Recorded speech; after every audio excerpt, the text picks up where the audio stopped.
Bronny can go in front of Ian. Nigga, my mama gonna go to war, nigga. I don't give a fuck how old she is or how old I am. So if I got a pops, that nigga don't do this. Well, he better do this. That's right. Yeah. But now we're opening the door for all of these parents to start coming out and protecting their kids. If you think that's bad, wait till you see shit doing. Right, it's about to get worse. Dion already doing that. We all saw what we saw. You know what we saw. That's elementary school. No. That's all When you a teammate, he push him like, man, like, let's go. He push him like, get off of me. Get off of me. Get off me. No, don't touch me.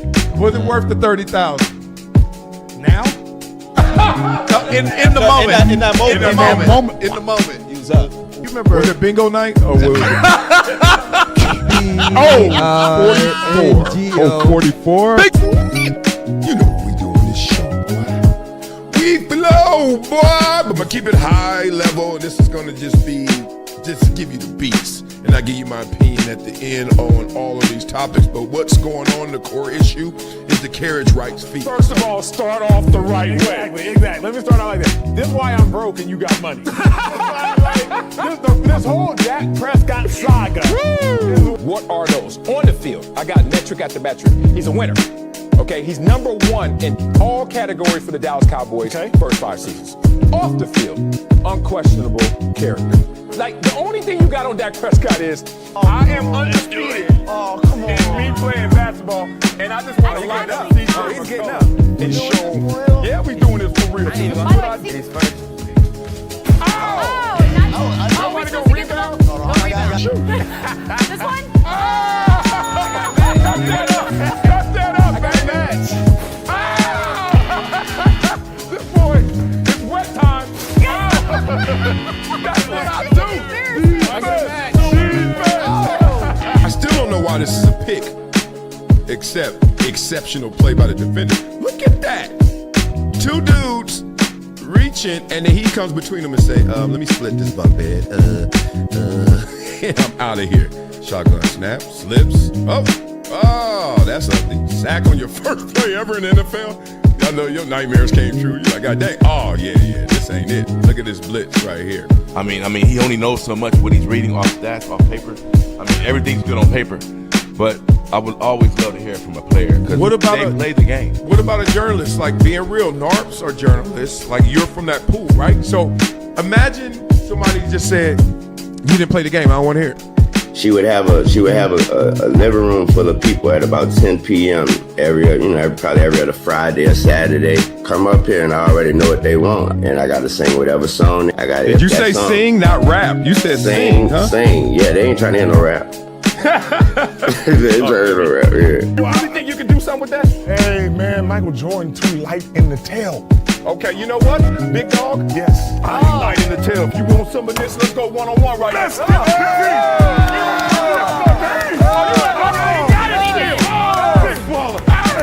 Everyone's playing the hits, but I'm a DJ. And one thing I know from my DJing experience is that you don't just play the hits. You play things that people haven't found out about yet. Discovery. Not up to me. I don't have this ego where I'm a buck, talk trash, and be like, yo, I don't like this. I don't like this. I'm gonna be like this. All right, I got enough talent. I got enough belief in me. I know what I want to do. Yep, let me go do it.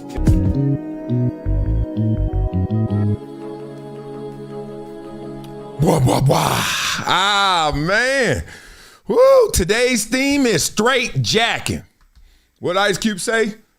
Straight jacking. Tell me who said that, though. It wasn't Ice Cube. It was somebody in this group. What was the name of the group? Come on, y'all.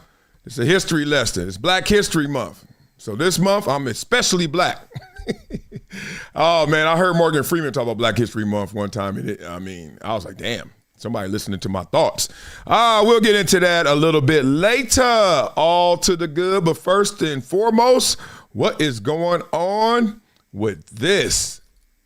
LeBron James. People are saying a lot of stuff about LeBron James. But the one thing that we knew about LeBron James is with all his accolades, all his achievements, that obviously the All-Star game had to mean something to him, right? He passed that out there. So if he's past that, and golly, He must be thinking about the stats. Well, he said, quote unquote, I didn't think about the All-Star game, to be honest.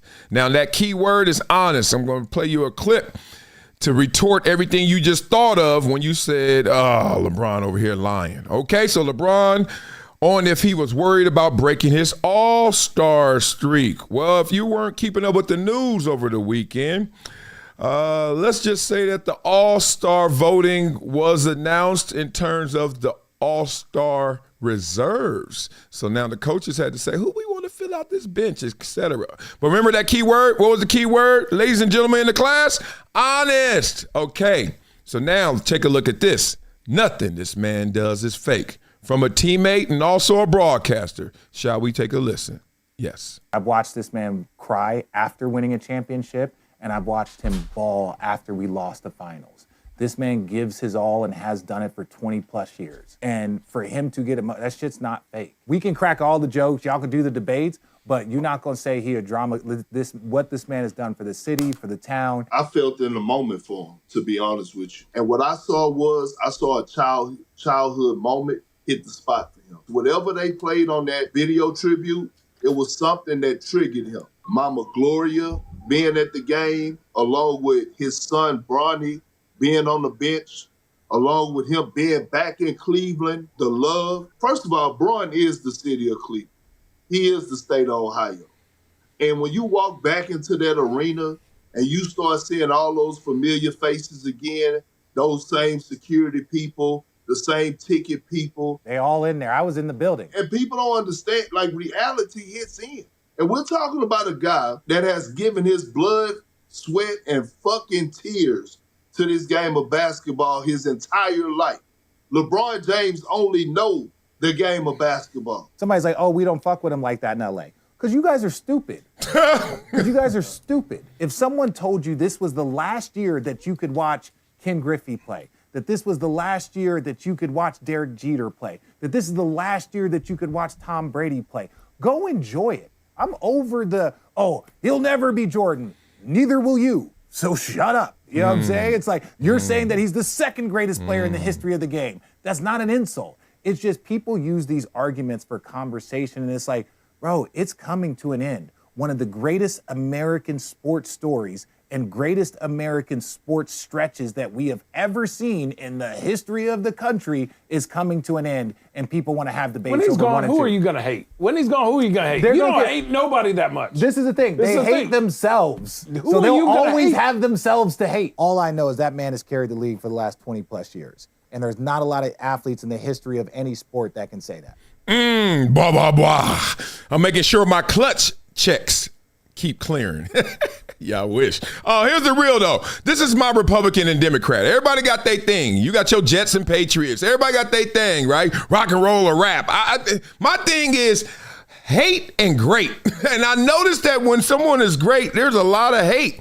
And I understand that balance and that thin line between love and hate. But at the same time, I'm like, dog, we are losing our appreciation, our gratitude. We are losing.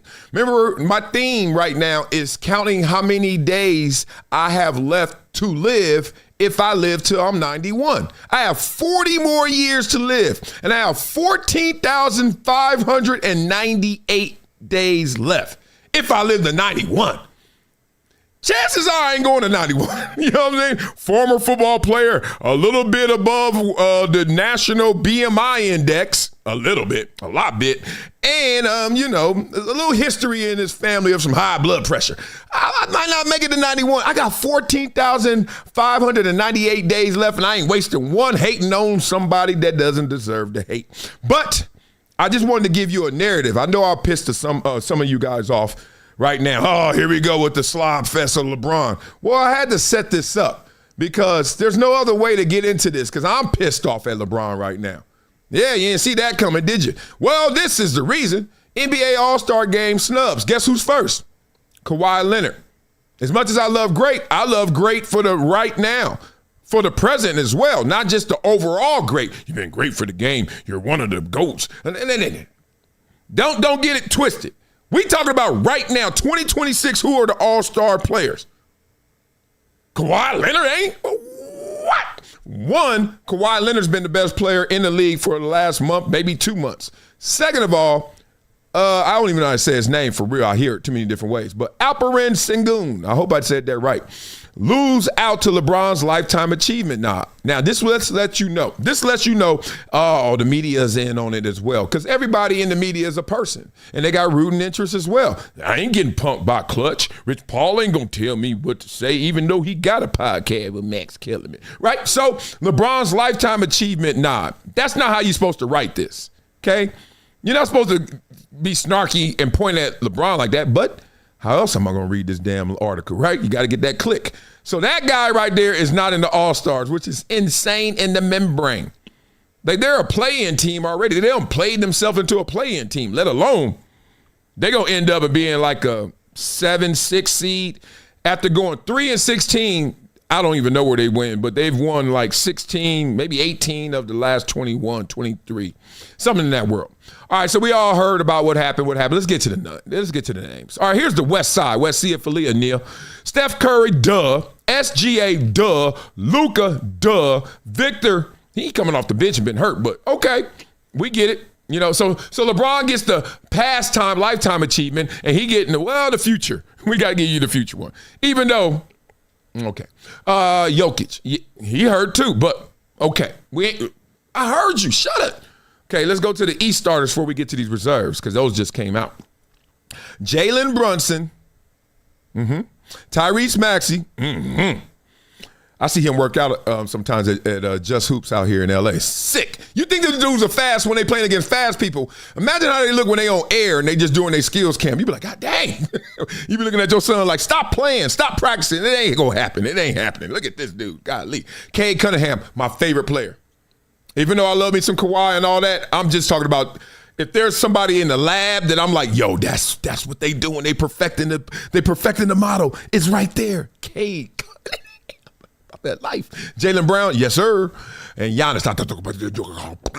Poe, yeah. Okay, now let's get to the West. Let's get to the reserves. Now let's go with the East first. So we got to save LeBron for last.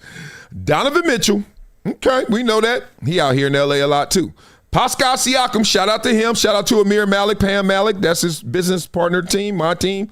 Norman Powell. Clippers got rid of an all-star.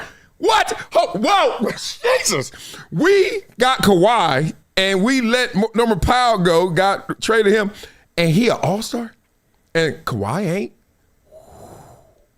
That ain't even on the GM. That's just like, man, come on, y'all. Like, that's how you get somebody fired. That's messed up. Scotty Barnes, okay. Jalen Duren, Jalen Johnson. Just name your kid Jalen. You got a shot for your kid to make the pro.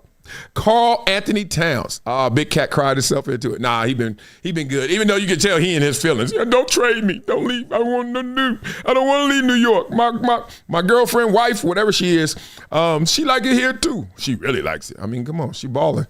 Anthony Edwards. It's the West Side. Jamal Murray. Okay, damn, Anthony Edwards can't even start. It's real out here in the West. Jamal Murray, okay. Chet Holmgren. Okay, I know you're on the championship team, but you see those numbers this year? All right, Kevin Durant. Duh, that's my favorite player of all time, Durantula. Devin Booker, yeah, golly. We waiting till the midnight hour to get Devin Booker? Woo. Denny. Okay, and LeBron James. Let's keep going. All right, let's see if they're going to give us anything. All right, who's the snubs? Let's go. Right here. Snubby. Here we go. 27.7. 27 points a game. Not just the last month. Not just, when they got hot. The whole year. 6-2. Career high. So the best version of Kawhi is right now, according to just points. And he's made the All-Star before, correct? But he can't make it this year. On track to join the 50-40-90 club. His 94% clip at the free throw line leads the league. Hello. As do his steals. Hello. The side-by-side with him and LeBron. Y'all ready for this? The DOC said no. go. Yeah, let's see it. Well-known LeBron stand, but LeBron over Kawhi for an All-Star slot is a flat-out farce. Now, I'm getting sick and tired every week. We got this flat-out farce. The Hall of Fame. Now it's the Pro Bowl. Then it's the All-Star. Like, every single – just fix it. They like getting headlines off of bad stuff. It's kind of like what they did with these statues, all the statues that they put out. They mess up the statue on purpose so that you get the headline. Same thing with the first pitch. Mess up the first pitch so you can get the highlight. If you throw a perfect first pitch, say that 3 times fast, you throw a perfect first pitch, ain't nobody showing that on SportsCenter. But you throw one into the crowd, oh my God. That's what's happening right now. We're getting suckered by attention. Anyway, if you want to get LeBron into the game through injury replacement or special commissioner selection, fine. But Kawhi has been significantly better than him this year. Yes, he has. That's my dog. All right. If you're in green, that means you're beating the other guy. Okay? Here's LeBron. They played each other. Even the team is better. Even though they're not overall in record. But when they play each other, they're better. Okay. 34 games. He's played more than LeBron. Mr. Load Management. Mr. My knee is sore, I think. Okay? Now, 27, 20. God, Jesus. I got more rebounds than you. I'm shorter than you, homie. Assists. Okay, you got me there because you get to handle the rock a little bit more. You know, we got a real point guard. We got James Harden. You know. All right, here we go. Steals. Give me that. Blocks. Same. Field goal percentage. You bigger. You going to get it. Oh, God. Okay, it should be an investigation into this. All right, we might get into that clip next. Let's see what happens because Ty Lue did talk about it. Let's make sure we're on the same page. Okay, because I'm really upset right now at the fact that this guy is doing all of this and getting snubbed. So beat it up in the comments. Tell me how you feel about it. Are you upset? Or are you like, I don't give a damn? Or are you like, yo, y'all got to understand, y'all, all that glossing, all that slobbing you're doing for LeBron going to have to pay off. That's true. You can't sit there and ham it up for LeBron and act like it ain't going to be no receipts. These are the receipts. These. Blah, blah, blah.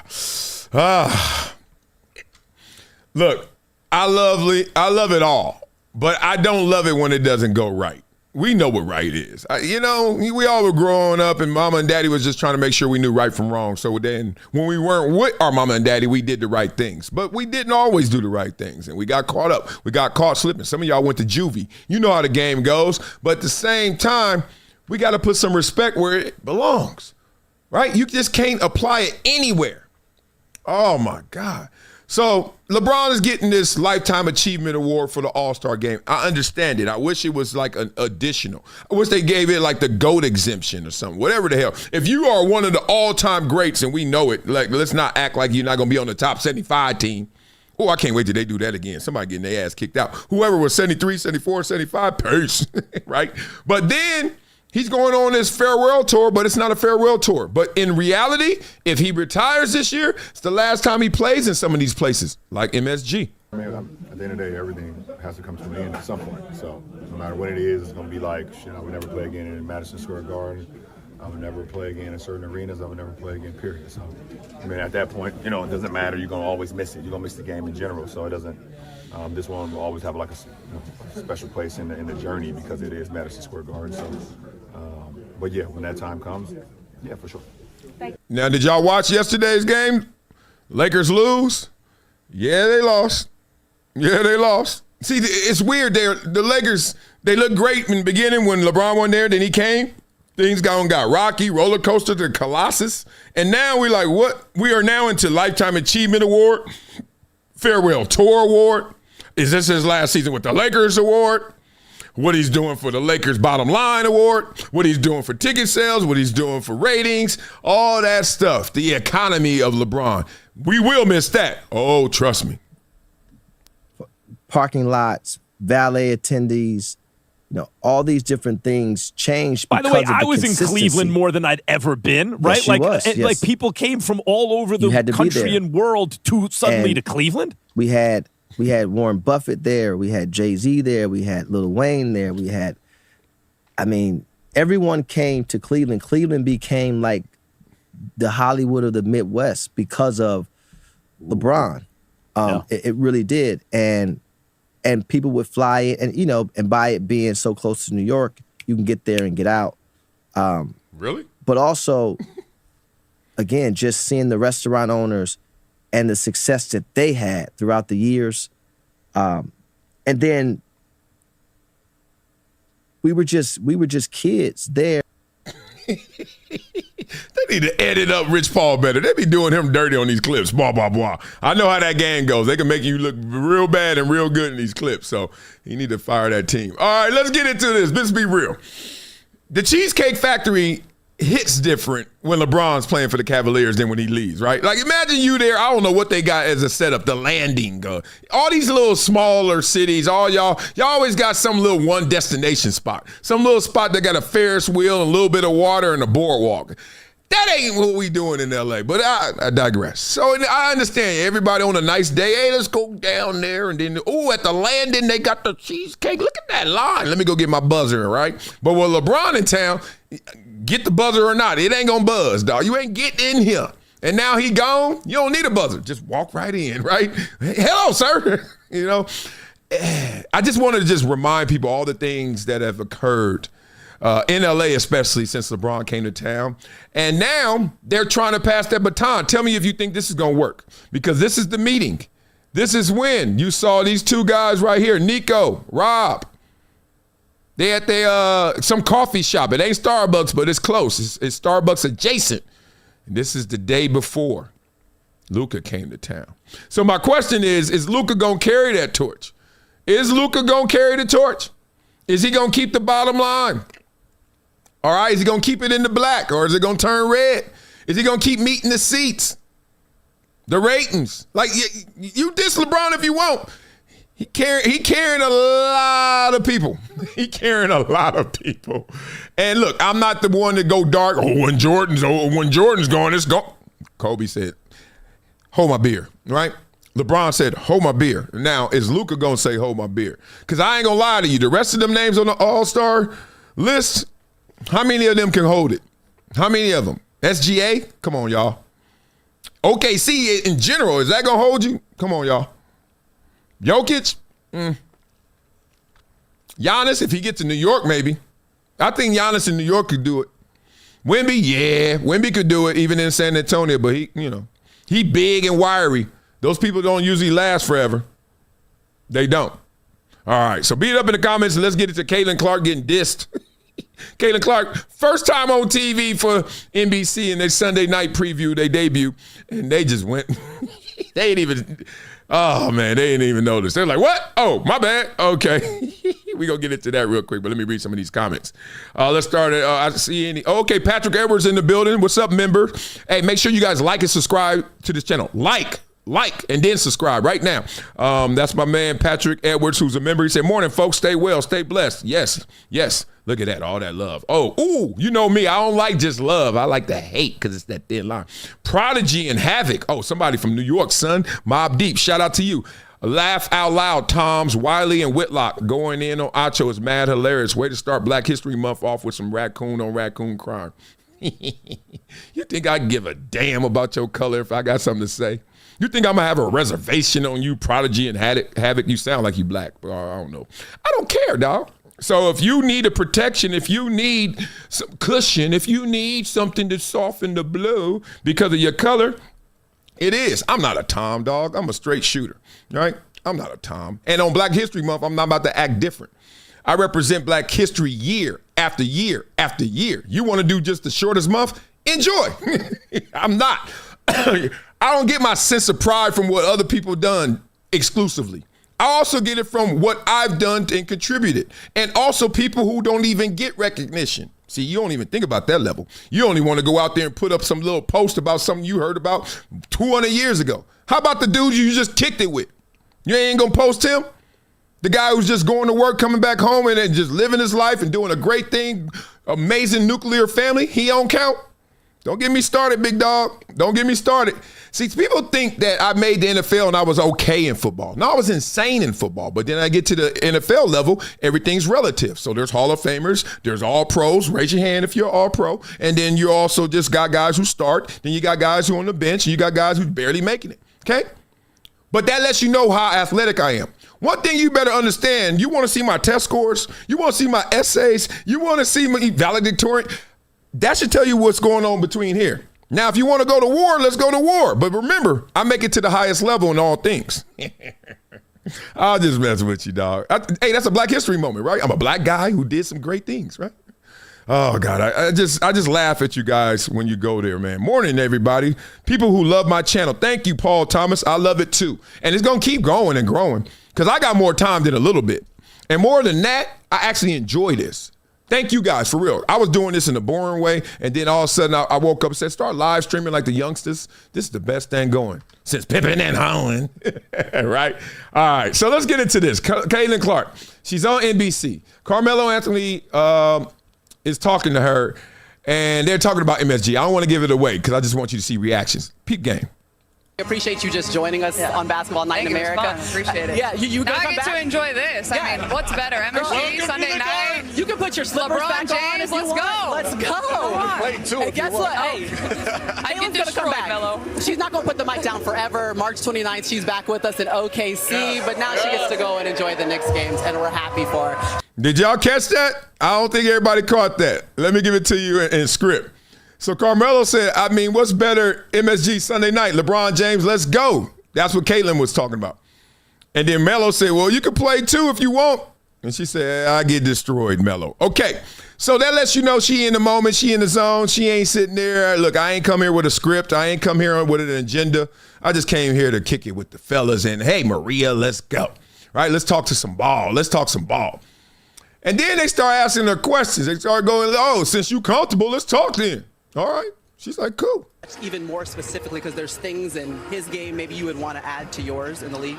Man, I think Luka. I mean, Luka's amazing and he's incredible. I think the way he can not only score the ball, but also the way he passes. And I think the thing about him is, like, he's not the fastest, he's not the most athletic, but he can get his defender to move where he wants him to go, and he takes up that space, and he does a really good job of either keeping the defender behind him or keeping him to the side. So I think that's something I can certainly learn from. Like, I always kind of want to run away from the defense rather than absorbing the contact and taking up the space that they give me. So I think, obviously, he's pretty incredible. He averages like a 30-point triple-double. So he makes it look pretty easy, but I can promise you it's not that easy. Yeah, he is coming off a triple-double. You got that right in the last game.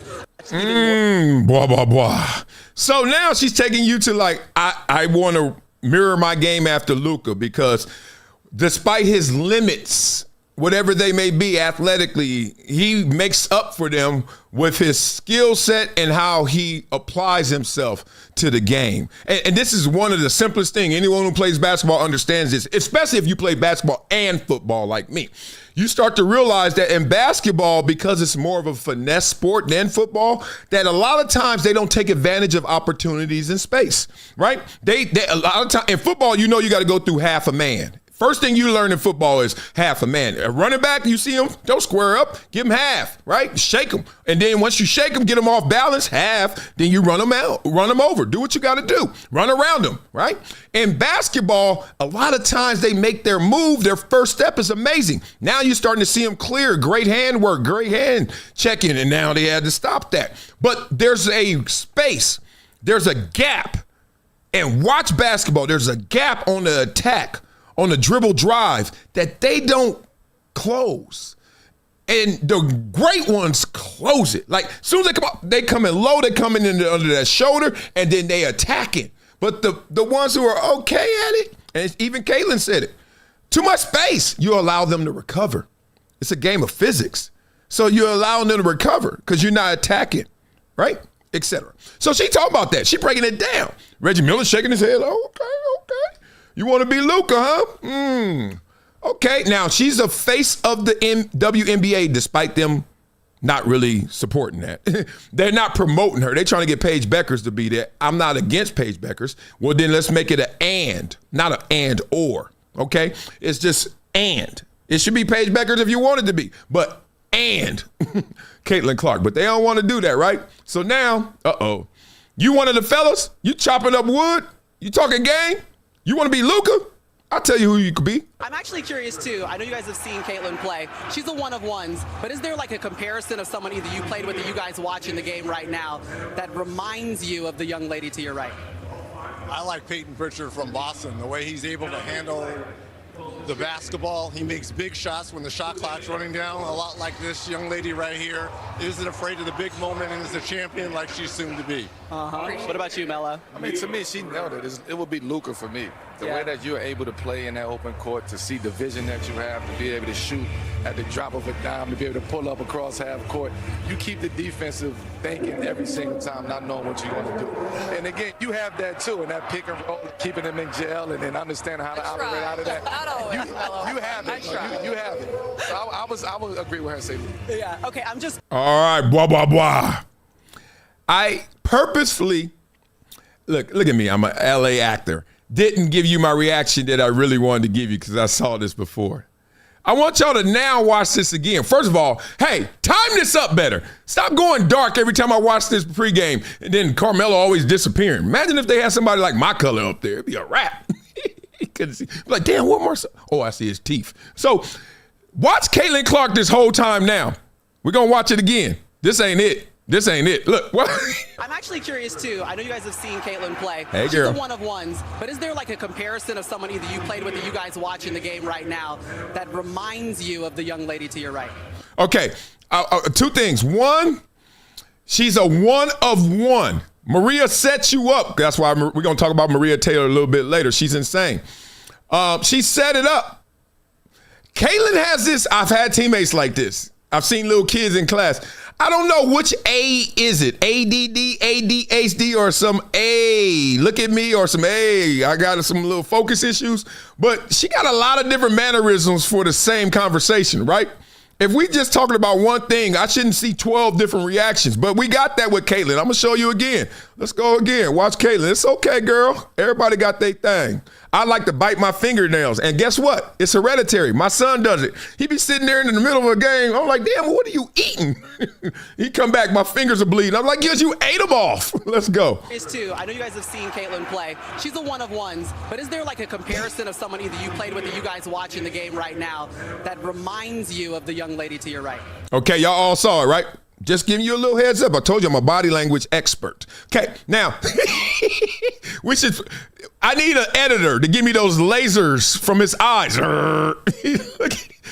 He knew this wasn't going to hit like y'all think it's going to hit. Not saying this, I'm trying to miss. I'm trying to make up some stuff, but watch him. I like Peyton Pritchard from Boston, the way he's able to. Woo! Caitlin like, oh, what the? Caitlin had the chat GPT. She had to Google, what? Peyton Pritchard. What? I'm a one-on-one. What? Now, take this respectfully. We know Peyton Pritchard can ball. We ain't talking about that. He ain't no face of the damn league. Oh, my God. That was a diss. Now, watch her. Handle the basketball. He makes big shots when the shot clock's running down, a lot like this young lady right here. Isn't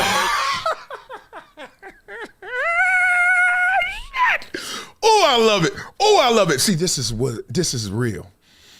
When I was at ESPN, we used to talk offset a lot of times. I don't know why we didn't even try to make it a thing. We had this concept where we wanted to have the realest, like I guess a Manny cast is kind of getting closer, but we wanted to have the realest broadcast. So what we wanted to do is actually open up all of the sound that happens at games. Like, you know how they censor sound. Hey, and then you don't hear nothing, but they out there saying, motherfucker, I can kick your ass. So we wanted all of that, like ESPN X, but not pornographic, but ESPN X. And then we kept talking about it forever. And it was like, ESPN X, you hear all the real sound, then you have real players just saying, yo, this is really what's happening. Like, I know that Mike Tirico going to clean it up, and I know Chris Collinsworth going to make it G-rated. Nah. That wasn't G-rated, right? Think about like when Richard Sherman said to Aaron Andrews, like, you know what I'm saying?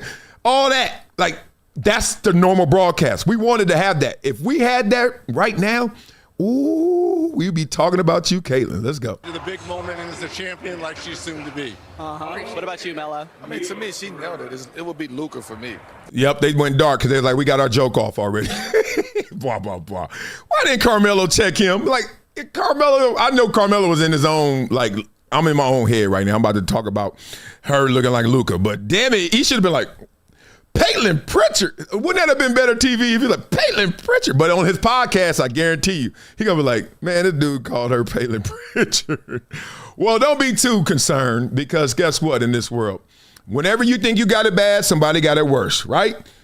Right? When you're not running as fast as you want to, there's somebody who's hurt who can't even run. When you're that person, then there's somebody jogging right by you. Then when that person's jogging right by you, they wish that the other person who was next to them was wishing they were walking. And that person doesn't even have feet. And then that person is homeless. Like, it's always somebody else out there got it worse and better than your ass, right? So we understand how that game goes. And I just saw that this is a great way to button it up. Dennis Schroeder. You got to put a U in there one day. Is the second most traded player in NBA history. I just saw this. Behind Westchester High School's Trevor Ariza. I went to the same high school as Trevor Ariza. Obviously, I'm older, but look at that. Look at that. Look at that. He's played for all those teams. Whew. Some people will be like, damn, yuck. And some people be like, damn, he got a lot of money going. He got a lot of money going if you've been on that many teams. Real spit. So respect to him. All right, beat up in the comments. Let's have some fun. You know, on this show, that's what we do. We just look at life from the realest perspective that's out there and just enjoy it. Try to find some life lessons in it. All right? So now, what is this topic? Oh, I got a new topic alert. Let me beat it up in the comments. We're going to talk about the Pro Bowl. Yuck. Did y'all watch the Pro Bowl? Let's go. All right, let's get into it. Who's talking what? Ben C says, my finger is red and swollen because I was biting my nails and they bled. I might need to go to a doctor. Stop biting your nails, boys. I'm not even going to say stop biting them. Just know that's your thing. That's your tick. That's your itch. Everybody has one. I hate when people be like, oh, so self-conscious. I'm like, shut it. I also do this. I do this a lot. And then I could make this thing, it's always sweaty, right? And then sometimes I got this cottage cheese that like pre-acne to be trying to come out. I'll be getting it out of there. Shoot. Right? Love yourself. You only got yourself. I'm not about to, I got to go to the doctor so I can't do this. Then he going to make me do something else. You're a human. You're going to do something crazy. So move on. It ain't that deep. It ain't that deep. Who else we got up in here? Love to you guys. Patrick Edwards, Francisco Aguilera. I love you, big dog. I see you everywhere. Paul Thomas. Let's go. Let's get into it. Mike Florio says, enough. Enough. He calls for an end to the Pro Bowl. All right. Ooh. Did y'all watch the Pro Bowl? Be real. I know I didn't. No lie. I forgot it was on. Yesterday, I don't know what it was. Yesterday we were running around somewhere with the kids. I forgot. I went to the beach. Oh, this page isn't responding? You going to respond right now. I don't care about that. Today is the Sunday between NFL. Nope, nobody cares. Nobody cares. Okay, viewership has predictably deteriorated. Last year's Pro Bowl games, traditional Sunday time slot, averaged just 4.7 million viewers. Good Lord. A record low for the event. Stop doing that. I hate you. Tuesday's Pro Bowl games. Tuesdays? They play on Tuesday now? I'm not even going to read this whole article. What? It's time to get rid of the Pro Bowl games. There's surely a minimum viewership number below which the entire exercise becomes a bad business proposition. The question then becomes whether the league will be willing to treat it as a loss leader, given the NFL's current fixation on making flag football a far bigger deal than it has ever been. Oh, that's a good point. Go Florio. I'll talk about that. Bottom line, the moment the Pro Bowl games become a big enough strain on the bottom line, they'll go the way of the surprise onside kick. And so the message is clear. You don't like the Pro Bowl games? Don't watch. If enough people don't, the Pro Bowl games will inevitably be put out of everyone's misery. Let me put you out of your misery for that page that ain't responding either. Golly, what is going on? Okay. It comes on Tuesday? Stop playing with me, y'all. Oh, my God. It's already dead. It's already dead. Have you ever been there? You know, everybody fills out their DMV and their license and they ask you, do you want to donate your organs and all that? And I know it kind of gets you a little weird, like, oh, I got to question my mortality and it's going to end. But damn it, this is already dead. It on Tuesday? You mean tomorrow? Jesus. Oh, man. I got to end this with this story. You know I'm King Levity, but I also sometimes make things heavier. If things are light, I make them heavier. If things are heavy, I make them light. You know, just a little polarity. So here we go. My grandmother, Grandma, Gangsta G, where I get a lot of my Wiley-isms from. You know, the one who says, I give you some of her Wiley-isms. One, she said, play pussy, get fucked. Now, that means to her and means to me, that means don't play around. Silly games means silly projects. You win silly projects if you play silly games. That. She had, don't play pussy, get fucked. That was her. Sorry for all the kids watching. That was her, you know? And it's real. And I live with that mindset. Like, I ain't playing no games because I know what happens. You're going to get messed up. Right? She had a bunch of them. Can't make sense out of nonsense. Right? That was Grandma Blackie, etc. Now, she's also the person that she had some heart issues, some cardio issues at the end of her life, and you just saw her deteriorating. It was one of those slow bleeds, right? And then finally she's in the hospital, and it's like, damn, the strongest, most gangster person I know, it's about to be over, right? And it's devastating to everybody, but my sister especially. She's the closest to her. All right, fast forward, Grandma ain't gonna make it. They're doing cold blues and CPR, and they resuscitating her. They did it like once or twice, right? Then they were gonna do it again. And the doctor comes to me. He's looking in the room. He's like, everybody, can you step out? And he looks at me. And I don't know if it was because I was a dude and it was like my sister, my aunties and all, or it looks like he may understand. But he came to me, he said, look, we could keep doing this. But, one of those like, and I said, I know. I said, I can see it. And he was like, just let me know. And then I looked at my sister. I said, I can't do that to my sister. Like, my sister holding on for hope for anything. I'm like, I can't do that to my sister. That's her best friend. I was like, damn it, but I need to help my sister. She got to let go. And then I went back to the doctor and I said, is there any chance? And he said, I want to show you something. And he showed me her blood. No lie, y'all. It looked like this color, but it was like a little tinge of pink. A little. I said, okay. And I had to do it. Real spit. Pro Bowl. You ain't even got that tinge of pink. You just clear. Clear. Rampart. Dead. Clear. Let him go. Simple as that. Oh, that hurts. Love you, Grandma Blackie. Love you, Gangsta G. Okay. Now let's switch. We're going for the Pro Bowl. That's dead. Now they trying to kill the Hall of Fame. I think it's a little bit more friendly fire. Inside the Hall of Fame, they trying to make us not respect it the same because they ain't letting the ones that need to get in, like Bill Belichick. We could have that conversation. So let's listen to a Hall of Famer talk to a non-Hall of Famer who is on the other side of this conversation. Let's go. And knowing they want to be in, like, come on, man. Let me ask you a question, Ocho. How much do you make as a rookie? Me?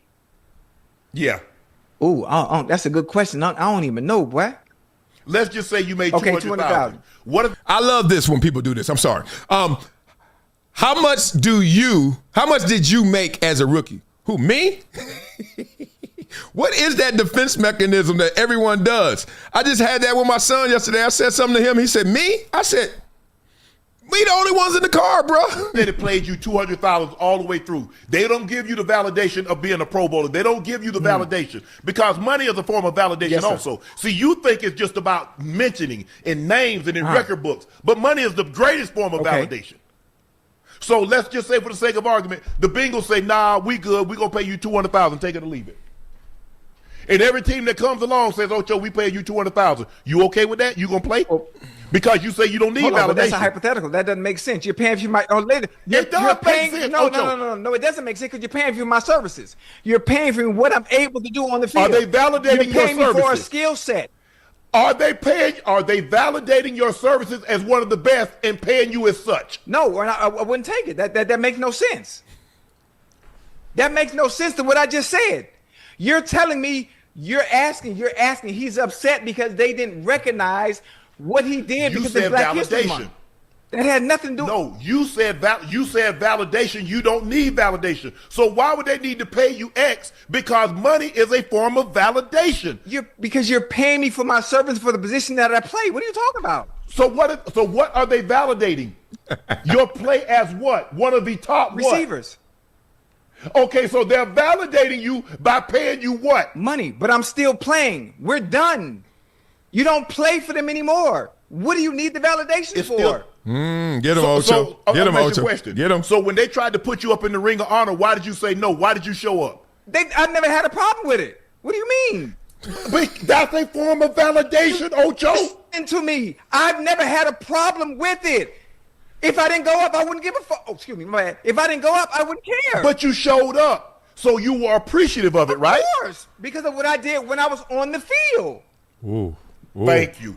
Again, if I didn't go up, I wouldn't care. I'm gone. That's hypothetical. But you went up, but like you just told me, that's hypothetical. You went. Have you ever been in that argument? One, someone's arguing what you didn't say, arguing what you meant instead of what you exactly said. Literally, that's all most conversations. But then the other one is, okay, we're in this conversation going back and forth, and now it's moved, and then you give me a hypothetical, but you only saying that because you already won. But what if you didn't? But what if you didn't? The whataboutism. You ever been in that argument? Oh, it's hilarious. Let's go. No. Hey, am I in the Hall of Fame? Yeah. Here we go. The Bengals Bengals Hall of Fame. Do I have a yellow jacket like you do? Do I care? Absolutely not. No, because Lord, let me finish. I'm taking your word for it. I don't know if you care or don't care. Whoa, that's how you answer somebody when you say, look, you can say anything you want, partner. I'm your boy. I ain't going to test it. But somebody else out there is. Continue. My numbers, my stats, and what I did is what it is. It's solidified. It's not going nowhere. I'm not giving people the satisfaction of thinking they have control over how I feel about wanting to be a part of something as prestigious as it is. I would never. It's cool. I don't need your validation. Damn. I was with Ocho in this one. I thought he almost had a 10-8 round earlier. I'm not going to give others the satisfaction. That means you actually are now resisting maybe your own urges. Okay. In sociology, they teach you two things about identity. Like there's who you think you are, and then obviously who you are not. But the other subset is this. There's a definition of you. To define who you are is also based off a definition of others. So as much as you think I am, and you list all these things, and that's me, what's really at play is the perspective that you're not them. You're not that, right? So you got to always respect the relativity of things. But when you lead with, I'm not giving them, but what are you giving yourself? Ah, damn it. All right, Ocho, keep going. I know you're going to get out of this. Come on. Because what I did is already set in stone. Let me ask you a question. If you weren't seeking validation, when you put that jacket on the sideline, why did you put a blue jacket on? I don't need your fucking validation. Because no. So why was it a gold jacket? There you go. Why was it a gold? Why was it blue? Why was it red? Listen what you just said. Yeah. If I wasn't seeking validation, why would I put my own jacket on? Because I don't need yours. Yes. Woo! That's why. Because why was it gold? Why was it gold? Why was it gold? Hold on. Shannon didn't catch that? Let me find out. I got to start watching Nightcap more. He said, before y'all even not give me a Grammy, here's my Grammy. I'm telling you, Ocho is different, dog. I love that dude. Tell me why was it gold? Because I'm showing you I'm not waiting on you at this moment. I feel I'm Hall of Fame worthy. I don't care whether you put me in or not. That's the point. But Ocho, I'm trying to figure out. Oh, good point, though. Why it say future? I know. I guess the future, he was like, I got to make sure they understand what this is. But the future makes it seem like that's happening too. It's going to happen. Instead of it's already happening because I'm wearing it right now. Ooh, this is a good conversation. You could have put a red jacket on. The Hall of Fame you could have jacket put a blue jacket on. Okay, then. So you do. No, I do not. You wouldn't have put a gold jacket on. You know, look how I conducted myself as a player. Think about how let me finish. Ooh. Think about how I conducted myself as a player. Did I conduct myself as a player that cares or needed validation from anybody? Think about it. Did I ever change? Did I ever conform to how they said I should have been? Your play. Well, listen, Ocho, let me it was finish. your play. Ocho, if you want to be a part of the Hall of Fame, you need to conduct yourself this way. If you want to be regarded as one of the best to play the game, you need to conduct yourself. Did I ever change in the entirety of my 11-year career? Did I ever change? I'm asking you. Never I stayed changed. authentically and true to who I was. I never change. Jay-Z killed that. Letting you know I don't care. That's why I made my own jacket. Your play was going to validate the Hall of Fame, not your antics, not the celebrations. Oh, that's what I'm telling you. I didn't care. In my play in general, my numbers in general solidified just that, whether you want to put me in or not. Okay, we're going to stop that because it just feels like this might be a part 2, or beat it up in the comments. Y'all want to continue, or we going to part 2 this one. You know how we roll, but we're going to finish this. All right, let me get a little something in as I read those comments and see if we should continue. This happens a lot. It's not just Hall of Fame, obviously. It happens in your world as well, but it happens in my world as well. People have mapped on to the whole world what they think success looks like, what they think value looks like. A lot of times, if you had to take a poll of everyone's impulses, everyone's feelings, everyone's urges, a lot of people will put money up there, right? Not everybody, though, but a lot of people would say money. What else? You would say health, but that's kind of general. Like, what's health? Are you in shape? Are you about to die? Like, healthy? Are you alive? Like, but people would say money, health. So wealth, health, right? Happiness, another general one. So let's get objective. Okay? Did you graduate high school? Yes. Graduate college? That's another level of success, right? You got a master's. You got a PhD. Are you an executive? Y'all starting to catch it. Did you make it to the league? Y'all starting to catch it. These are like the top tier of success. Are you a millionaire? Are you a billionaire? Do you have your own car, jet, boat? And the craziest thing is about all of those things is no matter what you list and name, not everybody agrees. Not everybody feels that way. And I think Shannon is caught in, I think this matters. So I won't hear anything to the contrary. Isn't that crazy? And I've been there before. Some people think that, okay, oh, you want to do that, big dog? I don't. And then they start to map on, you must wish you were doing this. It happens to me. People think, oh, man, I know you wish you were on ESPN still. I was like, I actually don't wish I was on ESPN still. And it's not because of any reason you probably are thinking. It's because I already left ESPN in 2018. If I wanted to be on ESPN, you think I would have stayed? Like, oh, you want to be on Fox? I left Fox. Like, y'all got to understand what I'm trying to do, and then people don't even care about it until you do it. And then even when you do it, they're going to measure it to what they think success is. I see that a lot, right? They look at a success model and argue you when you're taking a different path to your own success model, right? I've checked boxes that people are still checking, and I'm not like, okay, you're not successful or you are successful. That's your path. But I'm trying to check boxes I haven't checked, right? To give it to you straight, because y'all family, I'll tell you the real. All I'm trying to do is simply make sure I can be with my kids, at the same time, make some money. I'm trying to give it to y'all and leave these life lessons while I make some money and be with my family. Because I don't like this whole balancing act, this robbery of you can't do both. Now, there's a model that you can do both doing TV. It's just harder. And trust me, 20 plus years of experience tells you it's harder. So beat it up in the comments. I'm trying to look at these while I talk. All right, good. We're going to pause it. Let's move on. Y'all ain't even say that. I just felt it. Enough. All right. Well, sometimes you talk and then you regret what you say. Remember this? Remember Joe Brady got hired, went on Pat McAfee? Pat McAfee made him feel too comfortable. Now, he's on another podcast, and let's just say he wants to talk about what he said on Pat McAfee. It seems to us like you won the press conference yesterday, which is not important to you, I know. But I got one question and a bone to pick with you because I call bull. You said, I can't wait for Josh to throw a pick in practice and for you to celebrate with the defense. I regretted that. Call BS. I do. That's going to piss me off. But I regret that. I'm not going to lie. I want to celebrate with the defense, and the only way I can celebrate with the defense is if James Cook fumbles or Josh throws a pick. I got to sort through that. But as soon as I said it, I was like, I'm going to be pissed off. It's going to be one of those where I'm celebrating, and then I'm coming back, and it's like, yo, what are we doing? I'll take it back. Yeah, you will take it back. Because what the hell? I know Josh Allen text you immediately like, hey, bro, you saw me. Last time you saw me, I was crying. Please don't add to my downfall. Please don't pray on my downfall. It's crazy like that. We're going to get into live golf. Is it dead? Y'all watch it? Uh-oh. Patrick Edwards, I hear you, member. This is why Sharp flipped out on Skip. No.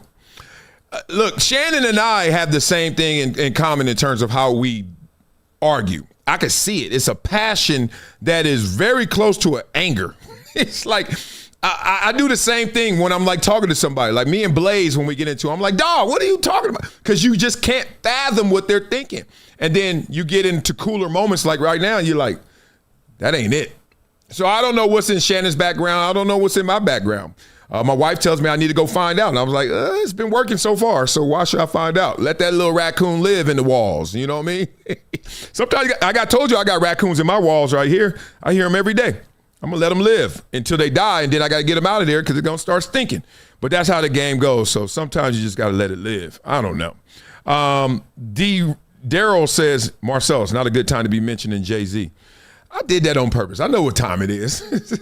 Look, that was a good joke, too.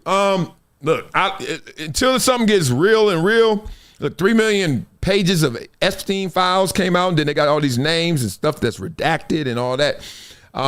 To me, it's still an allegation form. So if I'm wrong, beat it up in the comments. Tell me I'm wrong. But you know me, I don't care about no allegations. I care about you proving something. So prove it. And then on top of this, they've had all this evidence all this time. If nobody's been arrested, they don't hold on to evidence privately and then be like, I'm going to tell the world, should we go get him?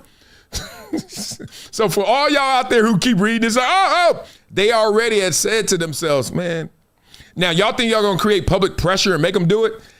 Not in a criminal sense. Some of these could be civil if the ladies come up or the people come up and say, I want to press. But in a criminal sense, they don't look at 3 million pages of something and say, look at all these crimes. Oh, forget that. Let's just tell the public about it. So don't get played, basically. Don't get played, because it sounds like a lot of y'all are. Live golf, alive or dead. Go.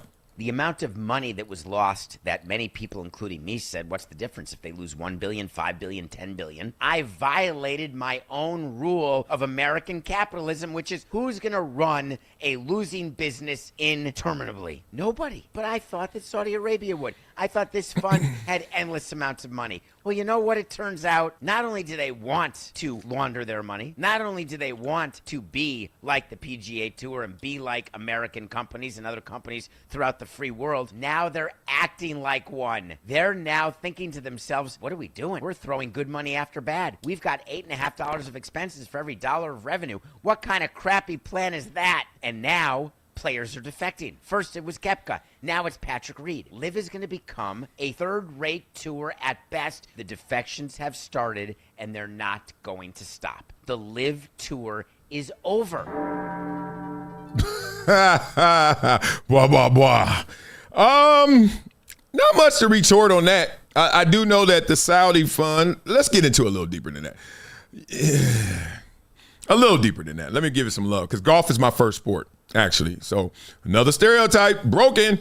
My first sport, I'm 5 years old. I'm at Rancho Golf Course. Everyone in L.A. knows, West L.A., right there. I'm 5 years old. It's 1979, and I'm golfing with my daddy. And guess who's out there? Smokey Robinson, my daddy, me, and Calvin Pete. Y'all, if y'all don't know who Calvin Pete is, a quick Google search. Pro player, black player, so one of the early black players. So us four. The rest is golf, especially in 1979. It wasn't like nobody was messing with us in segregation or anything, but it was a lot of white people, a lot of golf balls out there, and then us four brothers. Here we go. Why I bring that up? Because I learned the life lessons in that moment. I used to go to the golf course. I had 3 clubs. That little starter kit. I had my golf bag, had a driver, I had an iron, and I had a putter, like everybody starts off with, right? So I used to love to putt from far. And it was okay when not a lot of people on the green. And then it was still okay because I was a kid, even though I was messing up the etiquette. And then one time I made a 40-footer, and I start running. And then I remember just feeling, how people ain't celebrating with you like you want, and you start looking around like, what? So I start looking around, and everybody looking like, kind of like golf claps. Like, yeah, but chill. So, white guy, other white guy, because it's a number of white guys, right?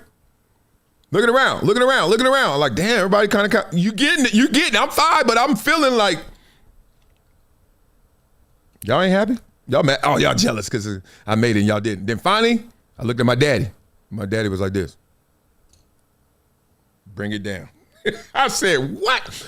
Turns out it was the etiquette of golf. But I could have took it racial.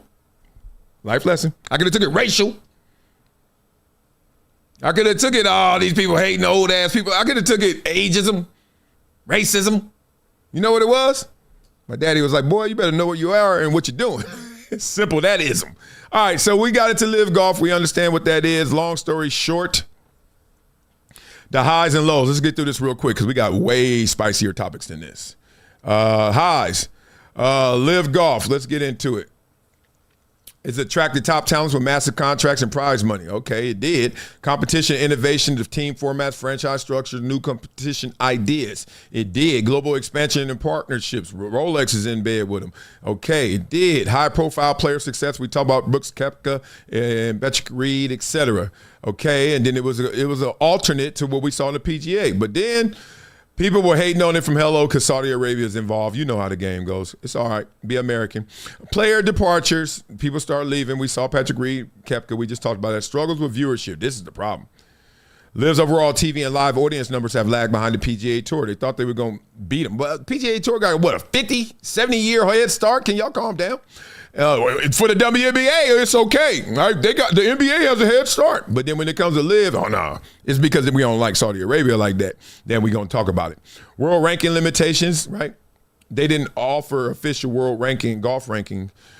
So that was hurting all the players. And the tension and legal battles, they just kept having to fight because the PGA is like, we're not letting you infringe on our territory. Simple as that. So beat up in the comments. Is live alive? Is live dead? I don't know. I can't talk about it.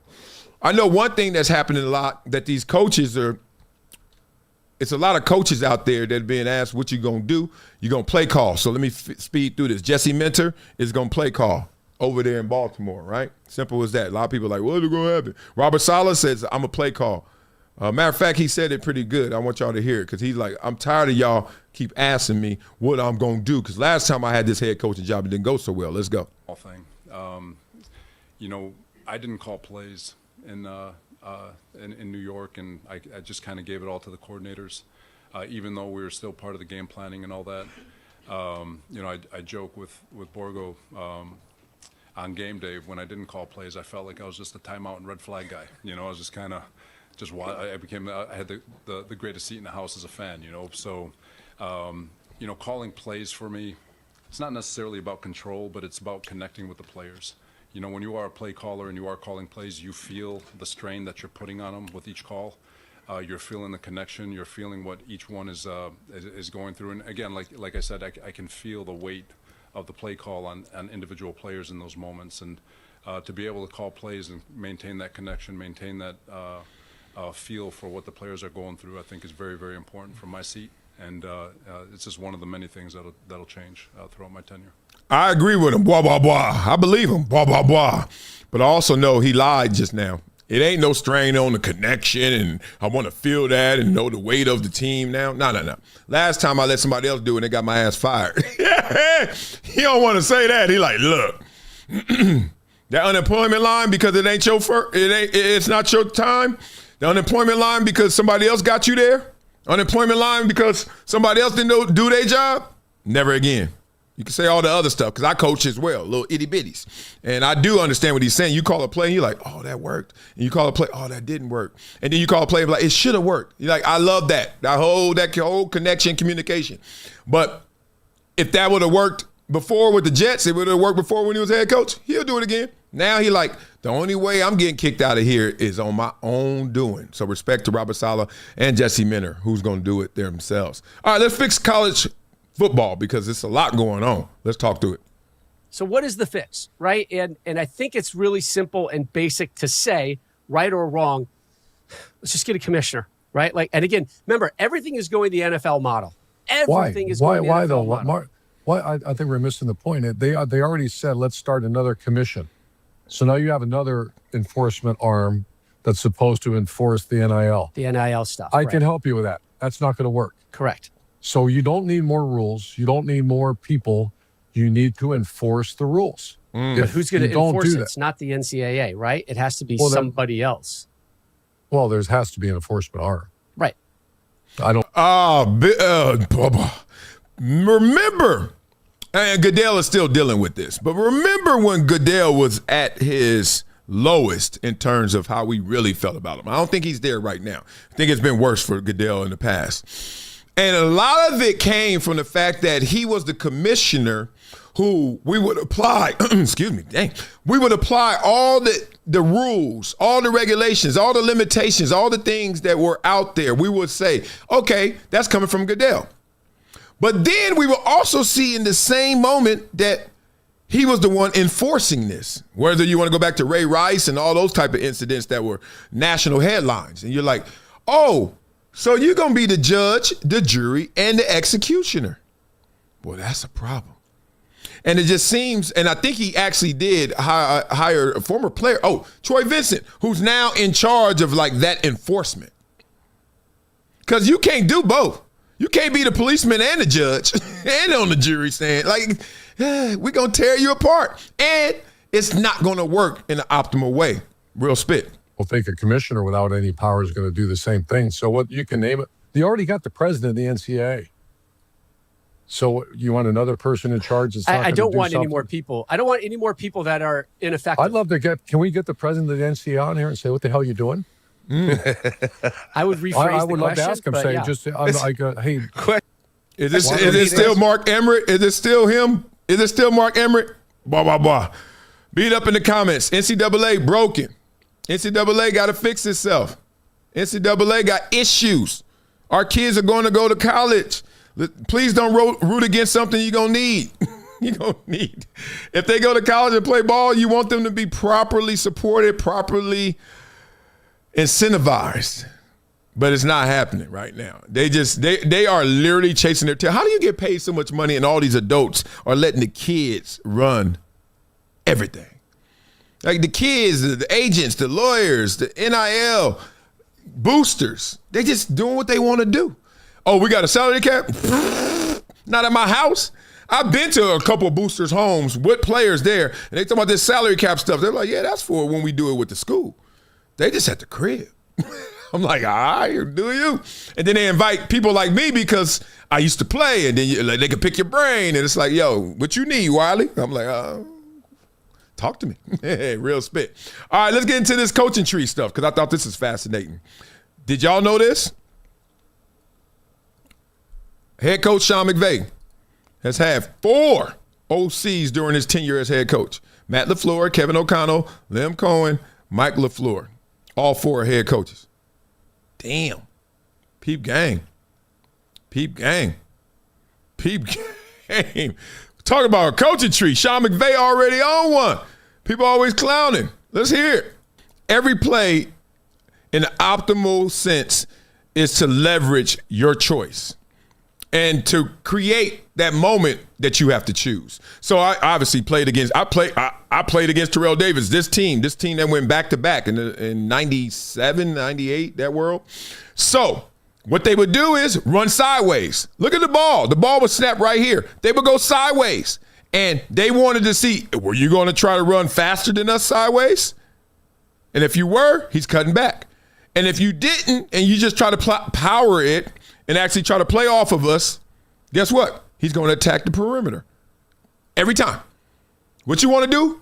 Oh, okay, I'm going to do the opposite, right? What you don't want to do? I want to do it. For the options. Crazy, huh? That's how the game goes.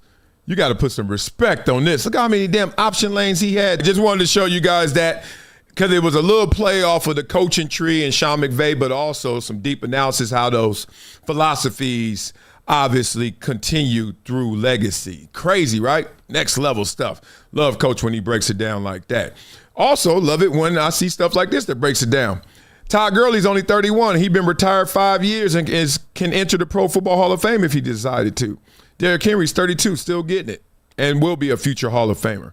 Crazy. Shout out to Todd Gurley, who lives in my old house that is across the street from Smokey Robinson. I understand. See full circle moments. I'm a 5-year-old golfer not knowing that one day I'll be your neighbor, Smokey Robinson. Crazy how life goes. And Todd hooked that house up. Him and Taylor, what's the dude that's a vampire in all those shows? Respect to him, but I forgot his last name because I'm not a teenager watching vampire shows. But hey, killed it. Respect to him. Okay, now let's get into this right here. It's time to get spicier. Fellas out there, tell me the truth. You got friends that are ladies? You got friends that are ladies that is platonic? Or are you just stuck in the friend zone? Did you shoot your shot? Do you have any friends that, I even want to qualify, that look good, that you never try to shoot your shot? Come on, dawg. Beat it up in the comments. Let's go. Cam, answer. You have any platonic relationships in your life right now? With a woman? Yeah. No. Is that by choice? I'm not about to be around no woman platonically. Listen. We got to unpack this, Cam. Why? Because I'm not about to play them type of games. Is it self-control? Call it what you want. I'm asking. Call it. It may be self-control. I'm asking. If she fine, I'm not about to have her around playing like I don't think that she's attractive. Is it possible to think someone's attractive and still behave yourself? Yes. Do you have control of them thoughts? Yes. But I'm not about to play them games. What game is it? The game of saying, hey, we not about to be friends. I don't have good-looking women that's friends around me. See, this is when it gets sensational. This is when it gets like, yo, come on, Cam, grow up. But one thing I do love about Cam is that his default is what reality is. The real. Like, this is what's going to happen. Like, he said, that's why he said, call it self-control if you want. The reason he said that, it wasn't to escape accountability. He's like, I don't know how I got here, but I'm here. Now, all them kids is a whole different conversation. But the point is, he like, dog, if she fine and I'm her friend and I'm hearing her emotionally up and down all around and I'm hearing her vulnerabilities, we talking through my issues, and she look like that, what you think started all this? Huh? What you think started all of this? What, the apple and the snake. Forget Adam and Eve. It was about the apple and the snake. So you can't take the apple and the snake away. Keep going. So no, just all the. Do you have any ugly ones? I gotta ask. I don't even have women friends, bro. Respectfully. Why? I understand you saying you're not finna play this game, but Cam, you're a smart man. I'm gonna need you to go deeper than that. Yeah, we're gonna go deeper. I know me. You know you, okay? I know me. And what that mean? That means if I'm around a woman long enough, I'm going to find something good in her that attracts me. I love that he's saying this. I love it. I mean, I know there's a whole higher moral ground and authority that we can start to talk from and sound great and persuade others. I love that he's talking about this in this way because, let me finish. Let me let them finish. But remember, attraction. Okay, and when you're attractive, what then happens? When you're attracted, what then happens? Sex. Damn, Cam. Cam, this is a bigger issue than I thought we had here. So understanding that I know what's to come from a platonic situation, I don't even play. No, I don't do that. Baby, you too fine for me. We not doing that. Interesting. No. So, okay. If I take the word friendship off of the table, do you have platonic relationships in your life that involve women? I just told you, I don't have no attractive woman that I'm cool with that I do not have plans on stabbing. I didn't know it was going to end like that. Woo! Say what you want. I like what I like. Cam's my favorite in the media. It's always been. And it's not because he's perfect. It's just because he Cam. Oh, I love that dude. All right, here's the real. Let's be real. Let's stereotype. Let's generalize as we have to, right? If you're a man and you want to have a conversation, you want to go about and have friendships, you want to have associations, you want to have connections. Generally, you're going to do that with your like kind, right? Your likeness. So that usually means it's going to be somebody. And this is where a lot of racist things get misconstrued because they're not really racist. Just like, yo, if I start Death Row Records and I'm black, guess what? There's going to be a lot of black people working here. It's not that deep. So when white people do it, then all of a sudden we want to call it something else. But, you know, if they start White Person Records, it's going to be white people working there. Like the Beastie Boys were Beastie Boys, and then Rick Rubin. Like it works that way. That's just the tribalism of life, right? We get it. You walk into a room, the first thing is a dude gonna look for another dude. Then a dude gonna look for another dude that looks like him or is like this. Then he gonna look for somebody from his background or likes what he likes. Then he's, you know, and then you start to, oh, let's go out there because that guy I misread because I judged that book by its cover. That Asian little kid actually knows more hip hop than me. Crazy enough, someone walked up to me because I went to the Roots picnic the last year, and I'm going again this year. And then one of my friends, Mike, he was like, dog, I remember you and your boy last year. Y'all was sweating. And he was like, dog, he knew more songs than you. And you knew all of them. I was like, I know. But my boy is Matt Lindsay. He white. People don't understand. He authentically knows hip hop, like beyond me. And I love it. So he was cracking up. He's like, I couldn't believe it. I was like, I know. That's how the game goes. Anyway. Get back on this. You typically don't want to have and find that with a woman. Typically, but you do. You know why you don't?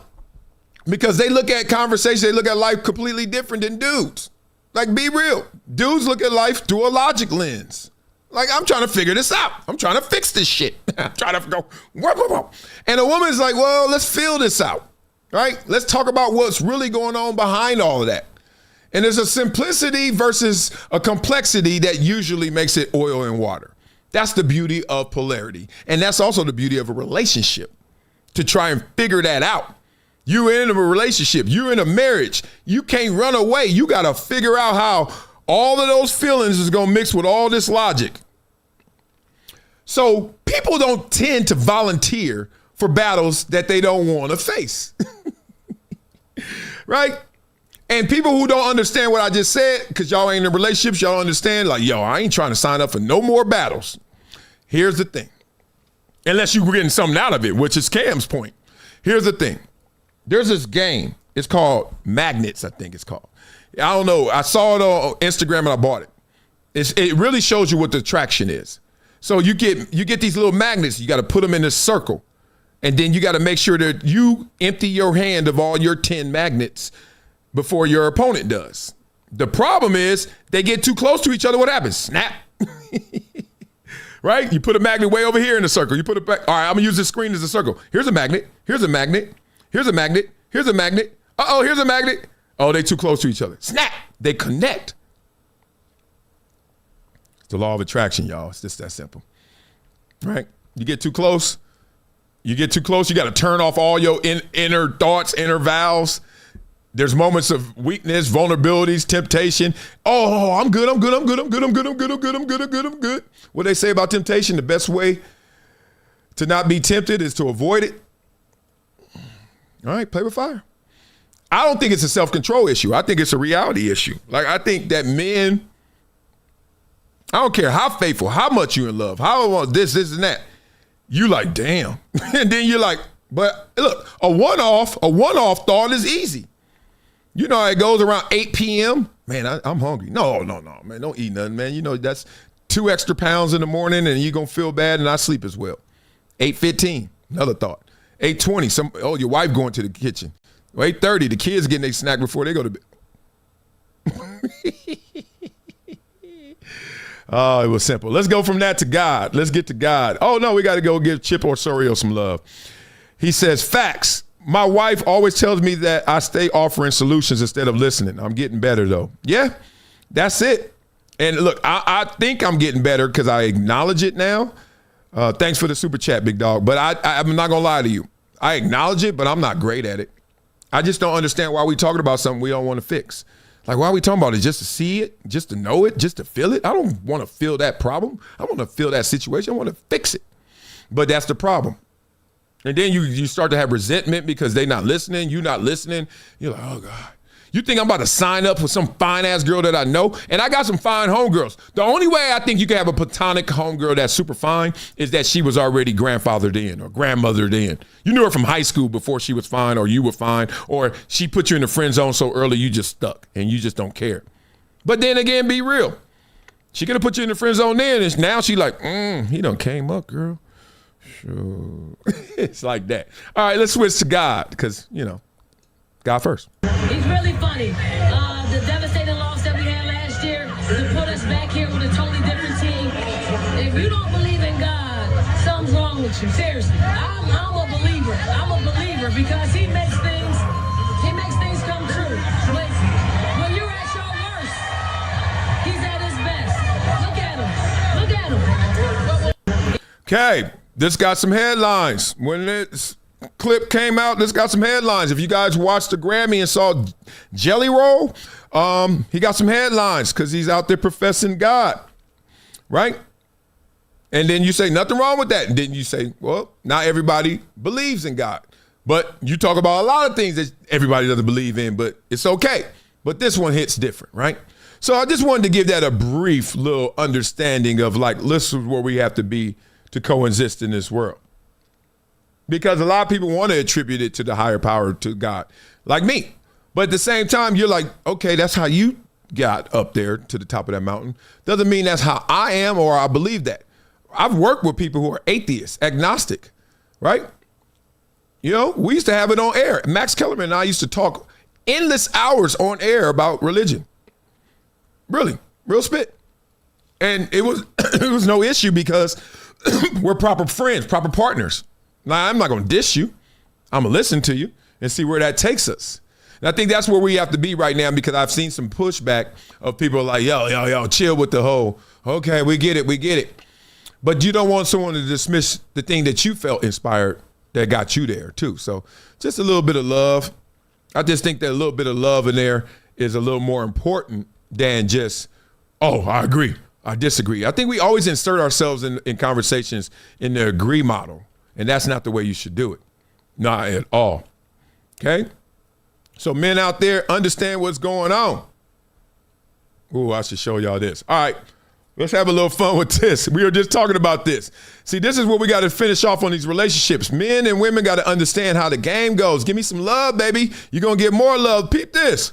Uh-oh. The more intimacy a couple has, the more financial momentum and drive a man starts to carry. That's not motivation talk. It's biology, psychology, and emotional alignment working together. When a man feels wanted at home, everything changes. Stress drops, focus sharpens, energy rises, discipline becomes easier. He walks with purpose, he thinks clearer, he works harder, not because of pleasure, but because closeness builds confidence. A man who feels desired doesn't drift.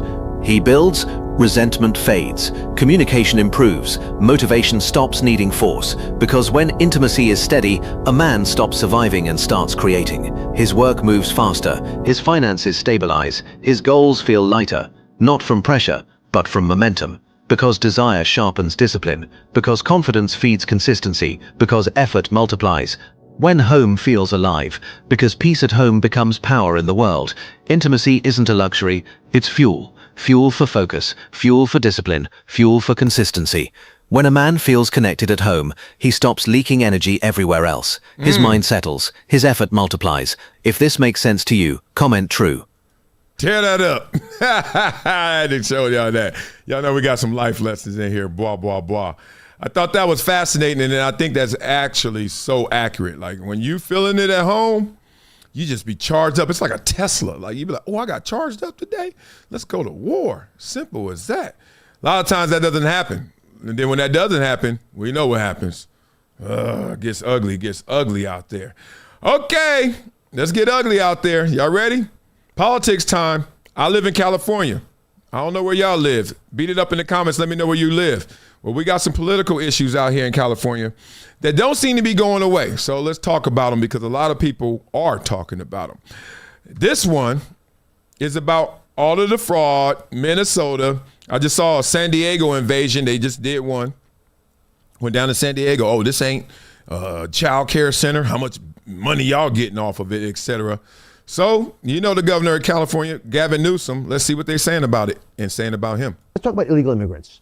So Gavin Newsom was giving us a hard time for threatening the health insurance of illegal immigrants. Just to be very transparent, if you're on Medicare, you don't get free dental, you don't get free vision. You do if you're an illegal immigrant in California. This is the infuriating part. Anyway, so you got taxpayers in New Mexico, right, which is a blue state but a poor state, paying extra tax dollars to the federal government that are recycled back into LA to deal with the fraud that I'm talking about. So illegal immigrants, he's mad. We're horrible people. We're Republicans. You have no conscience. You have no heart. As soon as we made it clear we were no longer going to pay for illegal immigrants in California, what did he do? He took them off Med-Cal. Now, he didn't take them off. He came up on the federal side. So in theory, only emergency services are going to get paid for illegal immigrants in California, which is a national law. And is reasonable. Reasonable. Now, we want babies delivered, car accident victims. Yeah, of course. Yeah, of course get health care, but not elective hernia surgery, cataracts. You have to be an American citizen who paid into the system to get these. So anyway, we deal with this. Gavin says we're only going to pay for illegal immigrants through our own state-based system. We've audited him now. This data is coming out this week. We have now found over $1.5 billion of money spent wrongly. We've audited it. They're not even arguing. $1.5 billion from that California charged the federal government for illegal immigrants that they're not allowed to pay charges for. They have to pay for it themselves. He's not happy, but they're paying us because they know we're right. So you're going to see something happen very interesting in California. As soon as the money is being paid by California government officials, they're going to start getting more serious about this. And that's why it's so important for us to say, we're not into this anymore. I'm not going to let taxpayers in Alabama and Mississippi, New Mexico, our poorest states pay for the fourth largest economy in the world, and they get less. Just wanted to highlight that because I know a lot of times we don't want to talk politics. We don't want to go there. The issue of power, the governance of power needs to be expressed. I understand. So just know that behind the scenes, a lot of stuff is happening no matter where you guys are, and it's affecting because he talked about other states that are affected as well. Okay. So now we're going to finish this off with our conversation on, it's Black History Month. Let's talk about our continuance of our article, Harvard Reviewed, about the monopoly on history, which is about the slave conversation that we were having and how that's being wrongfully educated to these kids, wrongfully taught to these kids, I should say. Often when someone acknowledges global slavery, they're accused of minimizing the transatlantic slave trade. Yeah, you know that. But consider every American student learns about the Middle Passage, the horrors of plantation life, the brutality of chattel slavery, as they should. But when college students at one of America's top universities don't know slavery existed before America, when they think one of humanity's oldest evils was invented here, there's a gap. TikTok shouldn't be filling in the gaps. We should.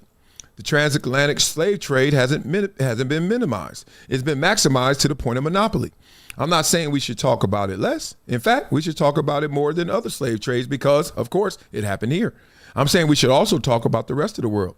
One essay acknowledging thousands of years of global slavery won't minimize Western slavery.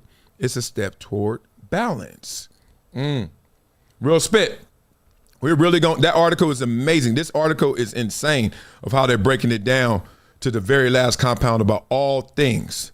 And these things are interesting because as it's Black History Month, as everybody still is getting racialized, no matter what the conversation is, where you are, what side are you on, etc. You got to understand that there's so much more to the conversation than what we are being told and what we're being sold. And I just don't want more people getting lost up in that conversation. Simple as that. Love for you guys. Have an amazing day. I am about to get up out of here. Got an itty bitty that's sick, so I'm not saying we cutting it short. I'm just saying that today is a day where we ain't gonna be here as long, right? So now I want to show you this play. This is an amazing pickleball play that I saw. I just got to show y'all this. Peep game. I don't know if y'all play pickleball like me. I play pickleball. I got a pickleball court. I love it. Look at this. This is insane. I don't know who could play. Look at this. God dang. I've been out. You can end this Instagram clip. I'm out. Oh, God. That one. Oh, that's deaf. I can't move my hip like that yet. Ooh, he got that over. Get that in that kitchen. Stay there. Okay. Oh, wow. Come on, man. I love when they do these firefights. How you do that? God dang. Oh, yeah. That's up. Ooh, we tried to hit it with an Ernie. Still didn't get in. The Ernie didn't work. Ooh, look at that cross right here. Done. Oh, Jesus. Come on. This is crazy. This is real. This ain't AI, y'all. Can you believe this? Jesus. Have y'all played pickleball? Oh, got him. Damn. Oh, that's next level. Next level. Why did that keep going? Where that sound coming from? I don't know, but I'm about to get out of here. I got to go take care of my kids. She had a fever, 101. That ain't good, huh? Got to make sure she's good. Love for you guys. Have a great one. Peace. It's been a decade plus that I knew that this day was going to come. Oh, this is not hyperbole here. Because I believe the verse.